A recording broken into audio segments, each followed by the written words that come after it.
Hai Gorgeous, welcome to my place. Terima kasih sudah mengklik video ini. Nggak pakai lama, watch.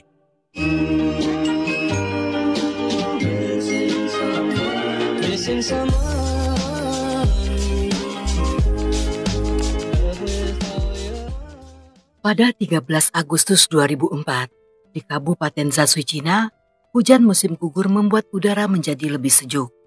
Malam itu suara tetesan hujan yang jatuh membuat warga desa terasa sangat sepi. Dan setelah sibuk seharian, penduduk desa pun perlahan mulai tertidur.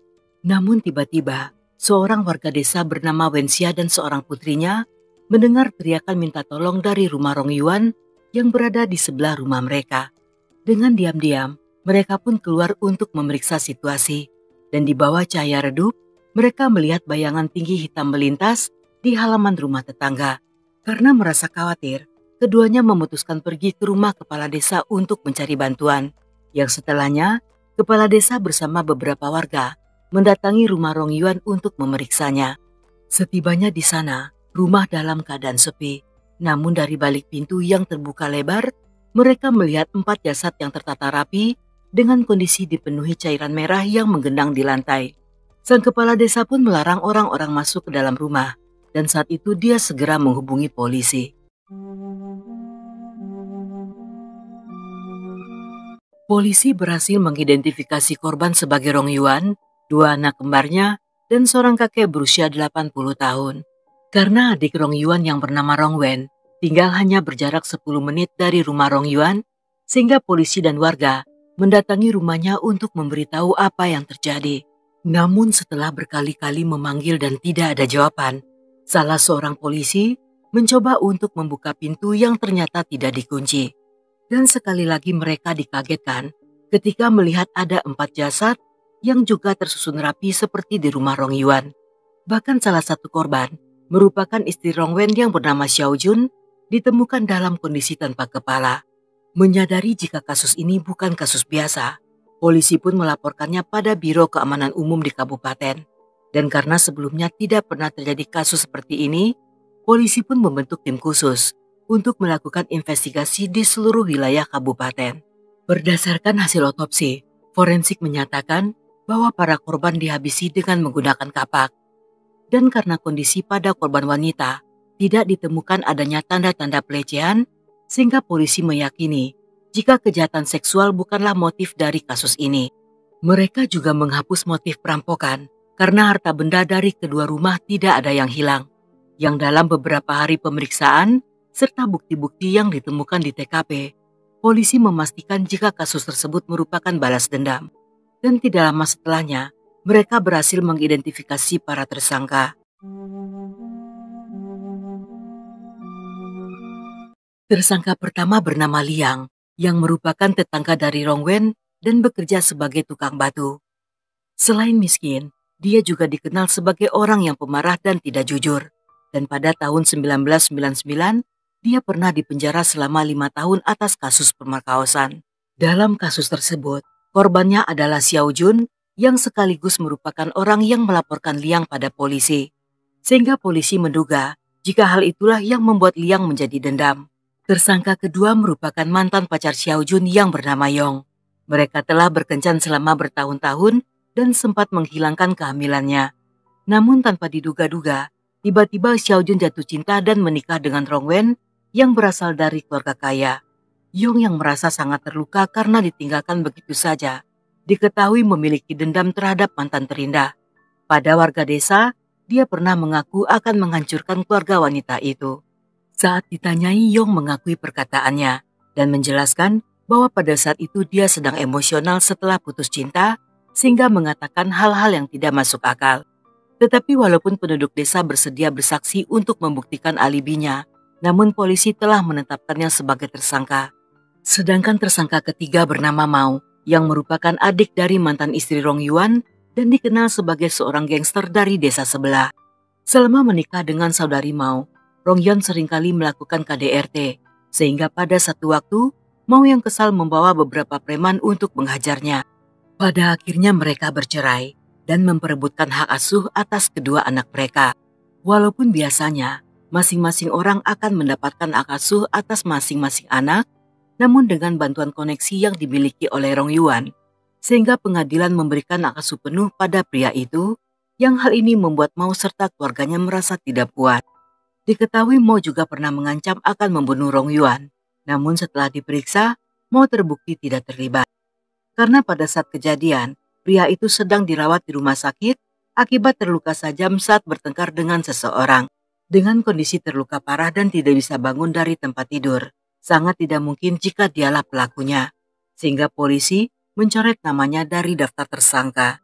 Tersangka keempat bernama Liu, yang merupakan pelanggan setia dari toko milik keluarga korban. Rong Wen bersaudara membuka toko obat Tiongkok yang menggunakan tanaman obat dari pegunungan untuk mengobati pasien. Banyak orang mempercayai pengobatan mereka, termasuk Liu yang mengirim ibunya penderita kanker stadium akhir untuk dirawat di sana.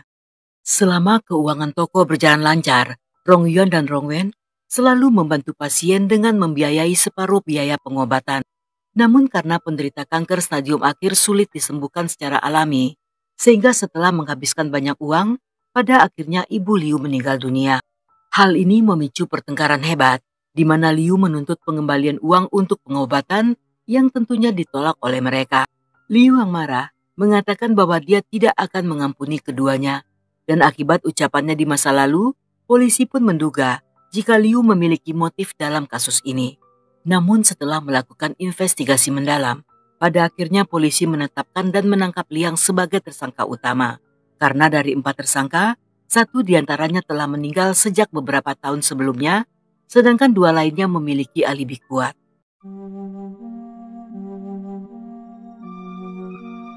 Saat melakukan investigasi, seorang penduduk desa bernama Choi saat itu memberikan sebuah petunjuk tambahan.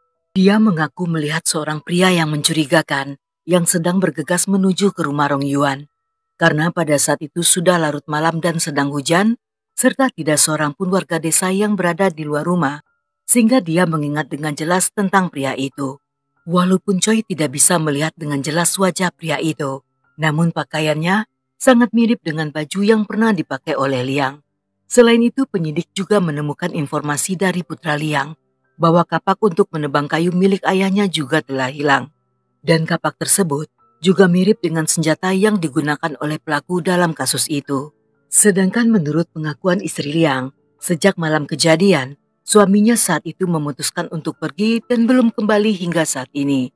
Pernyataan tersebut menambah kecurigaan polisi yang menduga jika Liang telah kabur karena takut perbuatannya akan terbongkar. Untuk menemukan pria itu, selain mengatur lalu lintas di jalan-jalan utama, polisi juga memeriksa pejalan kaki dan kendaraan yang lewat. Mereka juga menurunkan 500 orang petugas bersenjata yang dibantu oleh masyarakat untuk melakukan pencarian di beberapa lokasi yang diduga menjadi tempat persembunyiannya. Hingga beberapa waktu ke depan, ketika masih belum bisa menemukan Liang, polisi juga meminta bantuan pada masyarakat dan menawarkan hadiah sebesar 100 juta bagi siapapun yang memiliki informasi. Selain itu, mereka juga menyebarkan poster-poster di sepanjang jalan raya baik di desa maupun di kota, serta berulang kali menyiarkan tentang berita tersebut di TV-TV lokal. Selama pencarian berlangsung, kepolisian telah menghabiskan banyak dana, dan mereka pun mulai merasa khawatir karena jika semakin lama Liang ditemukan, maka kesempatan pria itu untuk melarikan diri sejauh mungkin juga akan semakin besar. Pada 18 Agustus, Liang akhirnya berhasil ditangkap setelah seorang warga melaporkan kemunculannya di desa Singhe yang berada di Kabupaten Senan. Saat itu sang pelapor yang bernama Benguo baru saja menyiapkan 3 mangkuk mie dan meletakkannya di talenan di dapur untuk didinginkan. Sambil menunggu istrinya pulang untuk makan bersama, dia pun pergi ke halaman depan untuk mengeringkan pakaian. Namun ketika kembali ke dapur, Benguo menyadari jika salah satu mangkuk mie-nya telah dimakan. Pada awalnya Benguo mengira jika mie tersebut telah dimakan oleh istrinya. Tetapi ketika melihat istrinya belum pulang, dia pun mulai merasa heran. Seolah bicara pada diri sendiri, dia pun bertanya siapa yang telah memakannya. Yang tanpa diduga, dia mendengar seorang pria menjawab dari arah samping dapur dan dengan tenang mengatakan jika dialah yang telah memakannya. Dan sesaat setelahnya, pria itu pun kabur berlari ke dalam hutan. Melihat si pria yang memakai 2 lapis pakaian dalam cuaca yang sangat panas, seketika Beng Guo teringat dengan berita buronan yang ditayangkan di TV. Merasa jika pria itu adalah pria mencurigakan, dia pun segera melapor pada polisi. Berdasarkan laporan tersebut, polisi sangat yakin jika pria itu adalah Liang. Mereka pun melakukan pencarian besar-besaran di sekitar lereng bukit yang berada di dekat rumah Beng Guo. Mereka dibagi menjadi beberapa tim, yang salah satunya berhasil menangkap Liang saat pria itu sedang berjalan lesu dengan rambut acak-acakan di dekat lokasi pencarian. Dalam hukuman penjara yang sebelumnya dijalani oleh Liang, terdapat 2 versi cerita yang berbeda.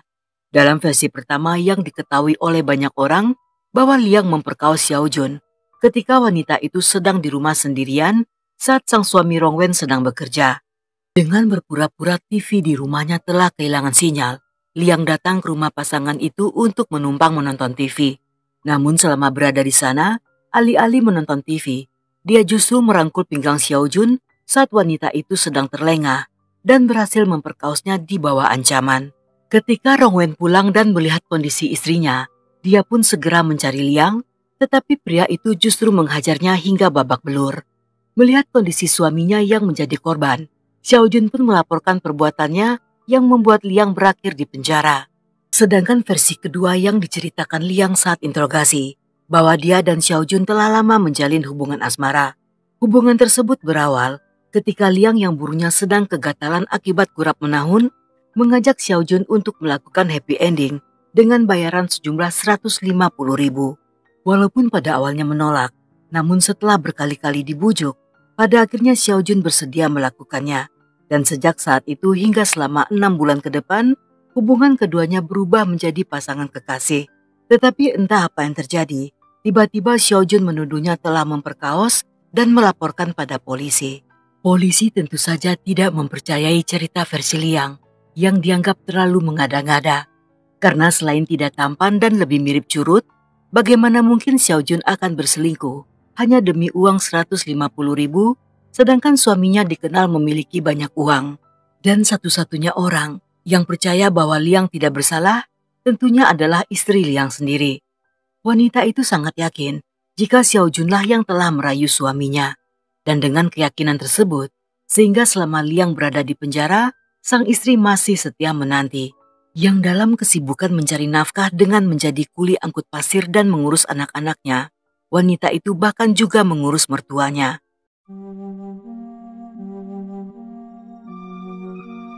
Beberapa tahun kemudian suaminya dibebaskan. Melihat perjuangan istrinya, dia bersumpah untuk bekerja keras mencari uang agar bisa memberikan kehidupan yang lebih baik bagi keluarganya. Namun karena catatan kriminalnya, penduduk desa mengabaikan dan mengucilkan keluarga Liang. Hal ini membuat Liang merasa sedih dan sekaligus merasa marah. Pada saat itu, Xiao Jun baru saja membuka toko pakaian di kota kabupaten. Liang yang merasa tidak puas dengan nasibnya, segera mendatangi toko tersebut dan membuat kekacauan yang memperburuk konflik di antara kedua keluarga ini. Dan pada satu waktu, ketika Xiao Jun kehilangan sesuatu di rumahnya, pada orang-orang dia mengatakan jika barang tersebut telah dicuri oleh Liang. Akibatnya orang-orang semakin membenci pria itu, yang selain mengejek, mereka bahkan tidak mau bergaul dengan anaknya. Karena tidak mendapatkan pekerjaan di desa tersebut, dia pun mulai bekerja sebagai tukang batu di sebuah lokasi konstruksi. Namun dengan gaji yang sangat kecil, Liang pastinya tidak bisa memberikan kehidupan yang layak bagi keluarganya. Yang hal ini semakin membuat kebenciannya terhadap Xiao Jun semakin menjadi-jadi. Pada malam di hari kejadian, saat itu setelah seharian bekerja, istrinya dengan gembira mengatakan bahwa dia berhasil memuat 5 muatan pasir dan menghasilkan uang sebanyak 50.000. Mendengar hal itu, Liang tentunya merasa sangat sedih dan juga menderita. Karena meskipun mereka bekerja seharian tanpa henti, tetapi hanya mendapat sedikit uang. Selain itu, anak-anak mereka juga tidak memiliki teman, karena para orang tua melarang anak-anaknya bermain bersama putra Liang. Sedangkan di saat itu, keluarga Xiao Jun justru hidup sejahtera dan bahagia. Liang yang menjalani kehidupan semakin sulit, saat itu mulai menyalahkan segalanya pada Xiao Jun. Yang jika saja wanita itu tidak melaporkannya hingga di penjara, tentu saja nasibnya tidak akan hancur. Liang yang pusing dengan masalahnya, saat itu memutuskan untuk keluar rumah dan minum-minum sendirian. Namun dia justru semakin emosi dan segera pulang ke rumah untuk mengambil kapak. Setelahnya dia mendatangi rumah Rong Yuan dan Rong Wen, yang di sana dia menghabisi kedua keluarga itu tanpa menyisakan satupun anggota keluarga.